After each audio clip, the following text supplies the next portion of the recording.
Baik pemirsa TVR Parlemen dimanapun Anda berada, seperti diketahui bahwa baru saja Bank Indonesia mengeluarkan kebijakan penurunan suku bunga acuan sebesar 0,25 basis point dari yang sebelumnya 6,25 menjadi 6%. Nah ini menjadi satu solusi yang sekiranya mampu meningkatkan daya beli masyarakat dan bisa meminimalisir adanya deflasi yang terjadi di Indonesia selama 4 bulan berturut-turut. Nah seperti apa tanggapan dari Komisi 11 DPR RI terkait dengan kebijakan BI tersebut. Saat ini untuk berbincangnya saya sudah bersama dengan Bapak Kamru Samad dari fraksi Partai Gerindra. Bapak, terima kasih atas waktunya, Pak. Terima kasih, Mas. Pak, terkait dengan kebijakan baru ini, apakah ini sebagai langkah positif yang diharapkan bisa meningkatkan ekonomi kita ke depan, Pak? Pertama, kita sebetulnya sudah ingatkan Bank Indonesia selaku otoritas moneter sejak 4 bulan yang lalu pada bulan Maret supaya segera menurunkan suku bunga. Karena suku bunga ini kecenderungan mempersulit likuiditas di perbankan dan kecenderungan melemahkan pergerakan sektoril. Baru kemudian dikoreksi di hari yang kemarin dan kita menilai ini agak terlambat dan koreksinya juga tidak begitu signifikan menurut saya. Sehingga kita mesti harus terus mendorong otoritas moneter Bank Indonesia untuk terus mengevaluasi suku bunga acuan, ya suku bunga acuan supaya sektoril bisa bergairah kembali.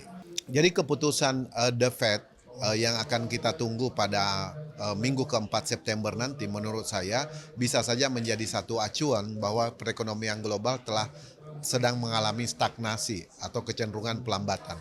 Karena itu kita harus lebih cepat, lebih awal melakukan mitigasi terhadap perekonomian domestik kita dengan cara melakukan evaluasi secara menyeluruh terhadap kebijakan di sektor moneter, termasuk suku bunga yang diberlakukan sebagai acuan di industri nasional kita dan SBRI ya yang diterbitkan oleh Bank Indonesia yang cenderung kemudian menyerap likuiditas di perbankan. Begitu, Mas.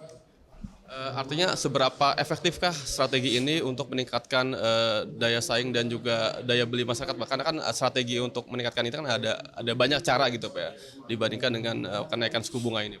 Nah, seberapa efektif penurunan suku bunga dari Bank Indonesia itu akan kita bisa lihat kira-kira 2-3 bulan kemudian. Karena dia masih harus melakukan koordinasi dengan industri nasional kita, industri perbankan kita. Implementasinya seperti apa? Itu biasanya timeline-nya itu lebih kurang 60-90 hari kemudian baru bisa diukur impact-nya dari penurunan suku bunga yang dilakukan oleh Bank Indonesia. Begitu, Mas. Artinya dari segi nanti kemudian alur perbankan akan mendorong itu Pak ya, supaya nanti transaksi perbankan bisa lebih kuat lagi karena memang dengan rendahnya suku bunga bisa meningkatkan transaksi pembayaran gitu. Iya, kita harus akui bahwa industri perbankan kita ini penyakitnya banyak sekali. Salah satunya net interest margin yang begitu tinggi, termasuk Indonesia itu NIM-nya tertinggi di ASEAN. Kenapa? Karena cost of fund perbankan kita sangat tinggi, tidak efisien, tidak efektif, sehingga membuat beban yang besar terhadap para nasabah dan itu membebani ekonomi kita. Itu yang kita harus koreksi sehingga arsitektur perbankan nasional kita benar-benar harus segera kita evaluasi sebetulnya secara menyeluruh. Karena fundamental ekonomi kita tidak baik-baik saja hari ini.